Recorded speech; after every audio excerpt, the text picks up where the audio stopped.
Bosna i Hercegovina članica UN-a. Samim tim naša je obaveza da implementiramo rezolucije koje je UN donio i iz tog razloga znači Oružane snage Bosne i Hercegovine su vrlo jasno prepoznale potrebu za daleko boljom rodnom izbalansiranosti unutar Oružanih snaga Bosne i Hercegovine.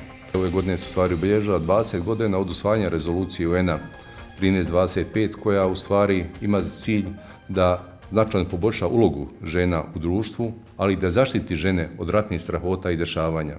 I'm very proud that the British Embassy Sarajevo has been able to assist the Ministry of Defence and Armed Forces of Bosnia and Herzegovina with implementation of UNSCR 1325 on women, peace and security. This resolution certainly supports one of the most important core European values.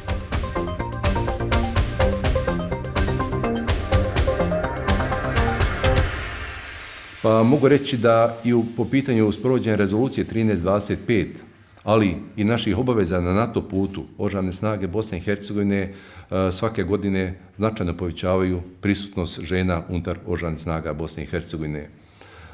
Mi danas smo u situaciji da 7,61% pripadnika Oružanih snaga su u stvari žene. Od kategorije vojnika do kategorije oficira.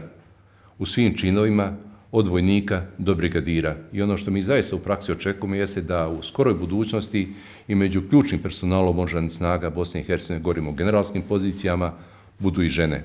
Ja sam posebno sretan i radujem se što je to ovdje prepoznato da u savremenom svijetu žena ima itekako veliku ulogu u odbrambenom sistemu. Mi radimo u Ministarstvu odbrane i Oružanim snagama po tom pitanju svakodnevno.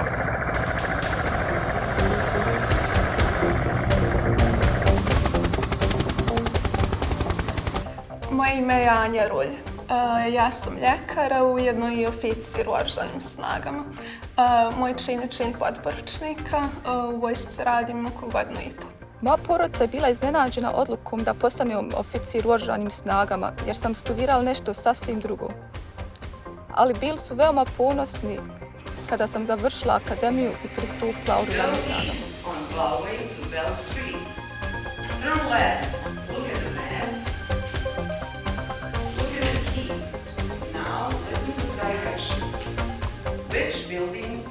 Mislim da je rad u vojsci generalno privilegij i mislim da sve žene trebaju da zaobiđu predrasude i ukoliko su spremne da se bore sa stresom, ukoliko su spremne i dovoljno jake da to izdrže, trebaju da dođu u vojsku.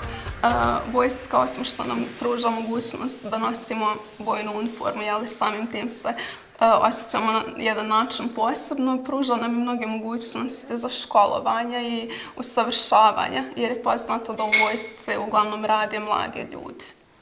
U svakoj vojsci, kao i u društvu, postoje određeni izazovi na polju rodne ravnopravnosti, ali mi ulažemo dodatne napore kako bi dostigli potpunu rodnu ravnopravnost u Oružanim snagama.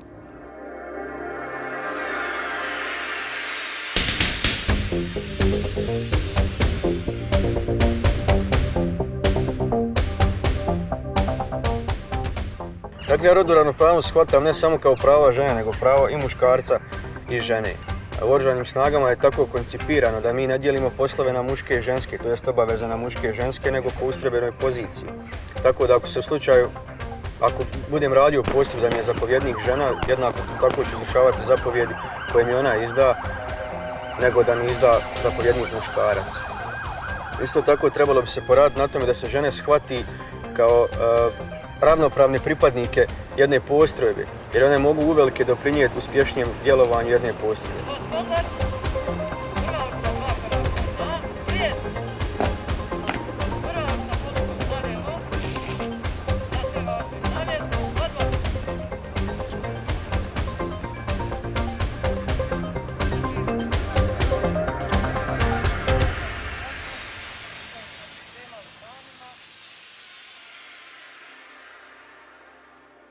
Our support has included working together with senior BIH champions to implement UNSCR 1325 within BIH Armed Forces, supporting BIH in organising the first ever Women, Peace and Security Conference for Chiefs of Defence Staff in Europe, and funding a comprehensive gender audit of the BiH Armed Forces. We remain committed to this important and valuable work and grateful to have Bosnia and Herzegovina as a partner.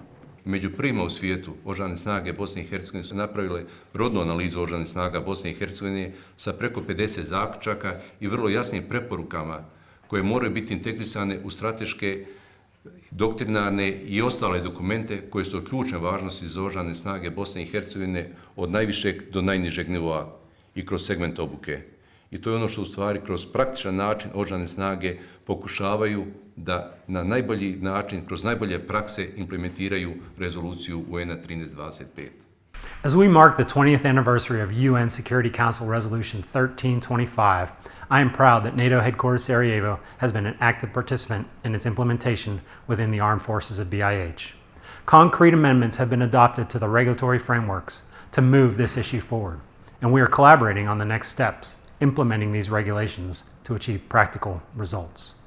Mi smo to prepoznali, puno toga smo uradili i radit ćemo i u budućnosti na tome da se razlika u spolovima ne može osjetiti u Oružanim snagama i u Ministarstvu odbrane i svakako nastojat ćemo da stvorimo što je moguće bolje uslove za napredovanje svih njih u našem poslu.